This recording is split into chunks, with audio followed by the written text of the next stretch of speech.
அனைவருக்கும் வணக்கம். Welcome back to வாகன பொழுது சேனல். இன்னைக்கு இந்த வீடியோ என்ன பார்க்க போகிறோம் பார்த்தீங்கன்னா, ஹீரோ ஹோண்டா ஸ்ப்ளெண்டருக்கு வந்து நம்ம எல்இடி லைட் வந்து சேஞ்ச் பண்ண வரோம். ஏற்கனவே வந்து வெஹிக்கிளில் வந்து எல்இடி லைட் தான் இருக்குது. அது வந்து பார்த்தீங்கன்னா பிரைட் மட்டும்தான் வந்து ஒர்க் ஆகுது, டிம் வந்து ஒர்க் ஆகலை. ஸோ அந்த பல்பை வந்து ரிமூவ் பண்ணிவிட்டு இப்போ நியூ பல்ப் வந்து ஃபிட் பண்ண போகிறோம். இதில் இன்னொரு விஷயம் என்னென்னு கேட்டிங்கன்னா, இந்த எல்இடி வந்து லோ பீம் ஹை பீமில் லோ பீமில் வந்து எல்லோ கலராகவும் ஹை பீமில் ஒயிட் கலராகவும் மாற்றி எரியும். ஸோ இந்த லைட் மாற்றுறதுக்கு முன்னாடி ஒரு விஷயத்த சொல்லிக்கிறேன்.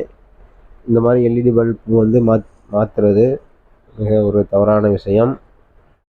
எதிர் திசையிலேருந்து வர்றவங்களுக்கு ரொம்ப ஒரு பயங்கர ஒரு பிரைட்டாக இருக்கிறதுனால எதிர் திசையில் வர்றவங்க வந்து வண்டி ஓட்ட முடியாது.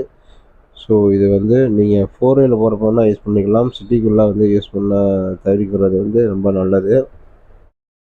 ஸோ இப்போ ஆட்டோலாம் பார்த்தீங்கன்னா இந்த மாதிரி ஒரு எல்இடி தான் நிறையா வந்து ஃபிட் பண்ணிகிட்ருக்காங்க.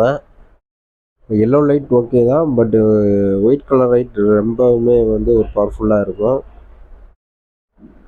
ஸோ வாங்க எப்படி வந்து பழைய எல்இடியை வந்து ரிமூவ் பண்ணிவிட்டு புது எல்இடியை வந்து ஃபிட் பண்ணலான்றதை இந்த வீடியோவில் பார்க்கலாம். இது வந்து ஹீரோ ஹோண்டா ஸ்ப்ளெண்டர். இதுக்கு நார்மலாக வந்து நம்ம ஒயிட் கலர் எல்லோ கலர் பழசு தான் வரும். இது ஏற்கனவே ஆல்டர் பண்ண வண்டி. திரும்பவுமே வந்து நம்ம வந்து எல்இடி தான் வந்து ஃபிட் பண்ண போகிறோம்.